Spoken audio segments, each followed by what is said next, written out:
আজকে আমি গ্রামের ঐতিহ্যবাহী কিছু খাবারের সাথে আপনাদের পরিচয় করিয়ে দেব এগুলো এবং সেগুলোর রেসিপি আপনাদের সাথে শেয়ার করব।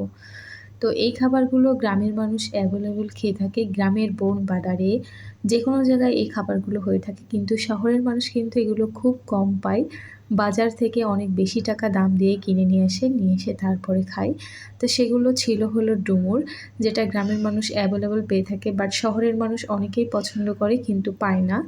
আরেকটা যেটা ছিল সেটা ছিল ডয়রা কলা, যেটাও শহরে প্রচুর পরিমাণে মানুষ খেতে পছন্দ করে কিন্তু পায় না। শহরের মানুষ প্রচণ্ড খায় আর গ্রামের মানুষ সব জায়গায় হয়ে থাকে, এজন্য খেতে পায়। তো আজকে এই দুইটাই আমি রান্না করব, কারণ আপনাদের ভাইয়া কালকে বাজার থেকে এটা কিনে আনছিল। আর এটা শহরের মানুষ পছন্দ করলেও কিন্তু অনেকেই এটা কাটতে পারে না, কারণ কাটা অনেক ঝামেলা, হাতে দাগ লেগে যায়। এজন্য শহরের মানুষ এটা একেবারেই খেতে চায় না, পছন্দ করলেও খাবে না আর কি। তো এটা আমি এইভাবে গা ছিলে ছিলে মাঝখানের বিচিগুলো ফেলে দিয়ে এইভাবে নিচ্ছিলাম। তো সেটাই আপনাদেরকে একটু দেখিয়ে দিলাম। আমার হাতের অবস্থা তারপর সব কিছু কেটে কেটে গুছিয়ে রেখে আমি চলে আসলাম মশলা করার জন্য, কারণ এটা রান্না করতে গেলে ডুমুরটা অনেকগুলো মশলার প্রয়োজন হয়। আর গোশের মতো মশলা দিয়ে না রান্না করলে কিন্তু ডুমুরটা একেবারেই খেতে ভালো লাগে না। তবে চিংড়ি মাছ, নারকেলের দুধ এগুলো দিয়ে রান্না করলে বেশি ভালো হয়। কিন্তু আজকে আমি রান্না করব একদমই নিরামিষ, কারণ মাছটা আমি এখন মোটেও খেতে পাচ্ছি না। আর নিরামিষটা রান্না করলে অনেক বেশিও ভালো লাগে যদি আপনি সেইভাবে রান্না করেন তাহলে। তো এই যে ডুমুরটা আমি কেটে সুন্দর মতো ধুয়ে এখানে রেখে দিয়েছি।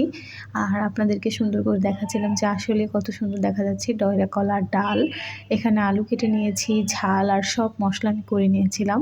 তো এখন পেঁয়াজ রসুন বাটা তেলের ভিতরে দিয়ে দিলাম, দিয়ে অল্প আদা বাটা দিয়ে দিয়েছি, দিয়ে এখন সব ধরনের গুঁড়া মশলা আমি দিয়ে দেব। দিয়ে কিন্তু সুন্দর করে অল্প একটু পানি দিয়ে মশলাটাকে কষাবো। কষিয়ে কষিয়ে যখন মশলাটা একদম তেলোটা ভাব হয়ে আসবে, তখন আমি এর ভেতরে ডুমুরগুলোকে অ্যাড করে দিব। আর ডুমুর আপনি মাছ দিয়ে রান্না করুন বা এমনি রান্না করুন, খেতে কিন্তু সব সময় অসাধারণ হয়। আসলে ডুমুর লাভাররাই জানে যে ডুমুর খেতে আসলে কত মজা। তো আমি এটা অনেক সুন্দর করে কষাবো। আসলে সব তরকারি কিন্তু কষানোর কাছে বেশি ভালো লাগে। আপনি যত ভালো করে কষাবেন আপনার তরকারি ঠিক ততটাই ভালো লাগবে। তো এখানে আমি অনেক সুন্দর করে ডুমুরটা কষাচ্ছিলাম আর মনে মনে ভাবছিলাম যদি চিংড়ি মাছ হতো তাহলে মনে হয় ভালো হতো। তো যেভাবে রান্না করেছি আলহামদুলিল্লাহ। তারপর এখানে আমি ডাল দিয়ে আর কলা দিয়ে রান্না করতেছিলাম। এই কলাটা আমার খেতে ভালো লাগে, কিন্তু শুধু একদমই আমি ভাত দিয়ে এই কলাটা খেতে পারি না। তো এটাও আমি ডাল দিয়ে অনেক সুন্দর করে সব মশলা দিয়ে কষিয়ে তারপরে রান্না করে নেব। আর সবাই আমার জন্য অনেক অনেক অনেক বেশি দোয়া করবেন, যাতে আমি খুব দ্রুত সুস্থ হয়ে যাই আর আপনাদের সাথে অনেক অনেক সুন্দর সুন্দর ভিডিও শেয়ার করতে পারি। তো এখানে আমি ডুমুরটা কষিয়ে পানি দিয়ে ঝোল দিয়ে বসিয়ে দিয়েছি রান্না করার জন্য।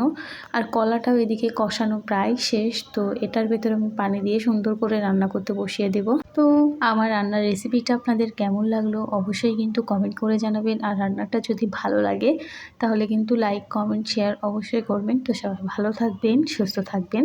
দেখা হবে নেক্সট একটা ভিডিওতে। তো আল্লাহ হাফিজ সবাইকে। আসসালামু আলাইকুম।